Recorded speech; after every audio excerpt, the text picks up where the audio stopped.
Now they play Northwestern. Nobody's expecting a competitive game here. Northwestern isn't exactly the bottom of the Big Ten. They're 2-4 right now, but obviously not a very good football team.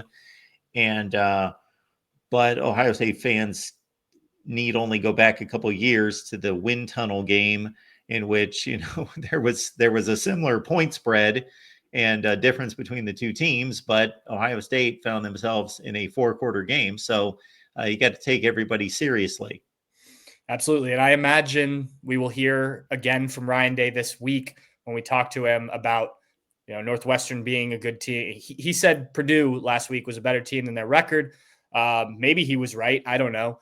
But, it was a 45-point win for Ohio State. So I imagine we'll hear similar rhetoric from the head coach, from some of the players this week. And Northwestern is a better team than Purdue. You are going on the road, albeit not to someplace that Northwestern is all that familiar with, this being the first game this season that's been played at Wrigley Field.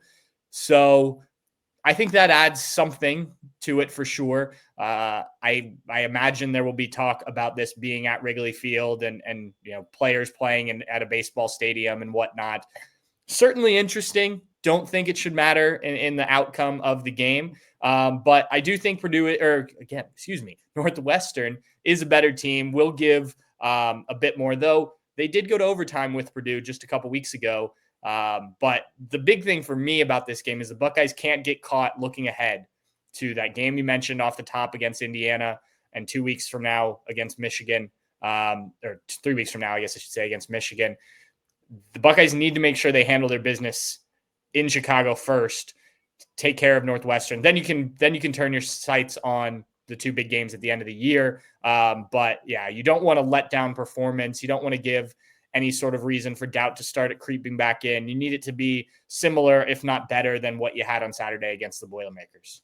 Northwestern starts a freshman quarterback in Jack Lausch. He's been pretty inconsistent, as you might expect, although he is a running threat. So Ohio State's going to get tested that way. And maybe that's a good test going down the road in regards to not necessarily Indiana or Michigan, but into the college football playoff, some of the mobile quarterbacks the Buckeyes would face there.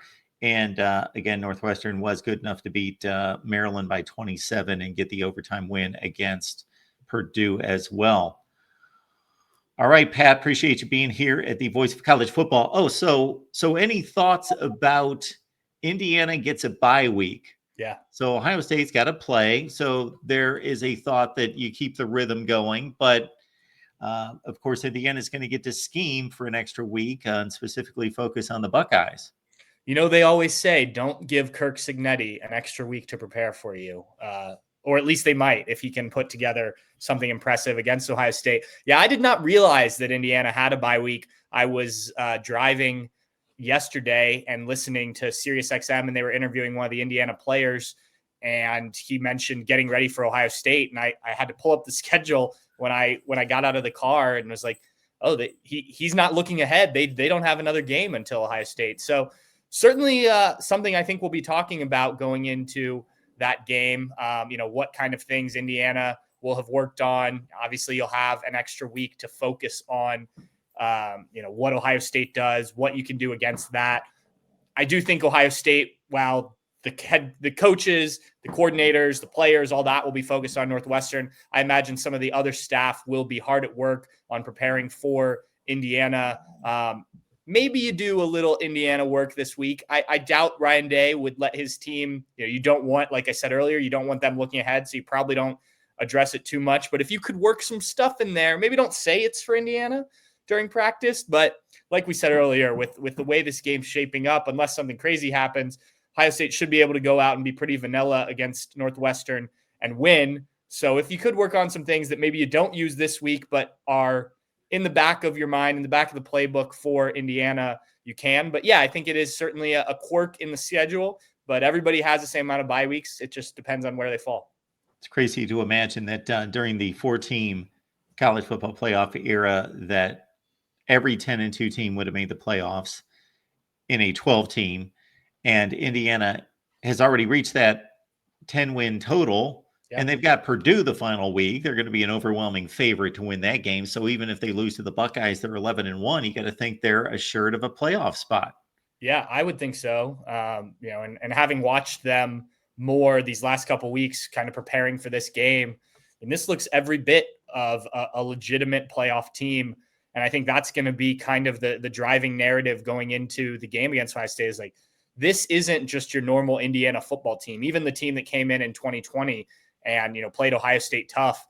Most of these guys, a lot of these contributors at least, are transfer guys who know nothing about Indiana being a struggling team that gets beaten by Michigan and Ohio State. And obviously there was conversation about, the helmet game this week against Michigan.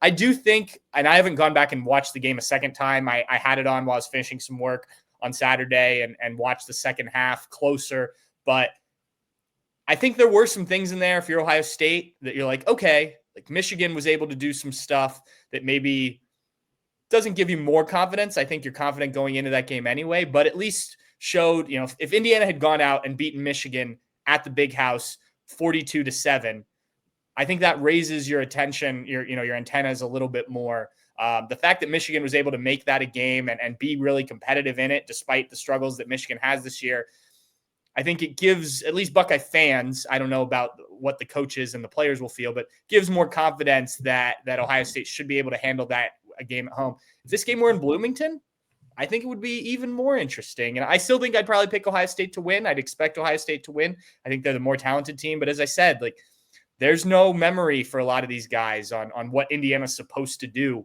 when they play Ohio State. They will not roll over and make things easy for the Buckeyes for sure. Not to put a damper on what I just stated about Indiana being assured of a college football playoff spot, because history would tell us that they are, but there are 7 teams in the SEC that are on track to go 10-2. 7. Yeah, even the top team. I mean, the teams we talk about, Georgia just lost their second game, right? Alabama, yeah. It's the teams that we came into the season talking about as potential favorites to win the SEC and, be a top seed in the college football playoff. It's been an interesting year. And then I think a lot of people coming into the season probably questioned Oregon. It was a good team, but was it a great team? Well, they've been the number one team in the country for the last several weeks. And the playoff committee obviously likes what the Ducks have done. And I imagine if it happens that there's a neutral site meeting between the Buckeyes and the Ducks in Indianapolis, the spread will be very thin. It's been an interesting season to watch some of these teams based on what we expected preseason wise. And, not to take anything away from a Georgia team that, has played well for the most part. But, credit to Ohio State. And I think that's what the committee said last week by voting the Buckeyes number 2 is other than a 1-point loss at Oregon. And I guess you could make the argument a less than desirable outcome in terms of the margin of victory against Nebraska. Like Ohio State's done what Ohio State set out to do. And, not every team in the country can say that right now. My fear for Indiana is that they get blown out by Ohio State. They're 11-1, and there's too many 10-2 SEC teams that have better looking resumes, and Indiana gets an ouster even at 11-1. If you are Ryan Day, and not that coaches sit around and do this, this is more talking for us. Like, would you rather that game be close so that like the Penn State game, like the Oregon game for Oregon, like it looks like a really good win against a good team, as opposed to, oh, maybe the Buckeyes exposed Indiana for not being as good. If that's a 10-point win for Ohio State, for instance, maybe, it's a 7-point game and Ohio State kicks a field goal late or something.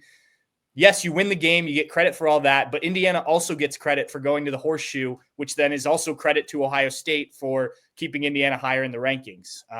If you're the Buckeyes, you want to win by as much as possible. I understand that. But I do think in terms of, we're talking best case scenario for the Big Ten, in terms of teams that get in, that might be, to your point, the best route if it works out that way. I believe so.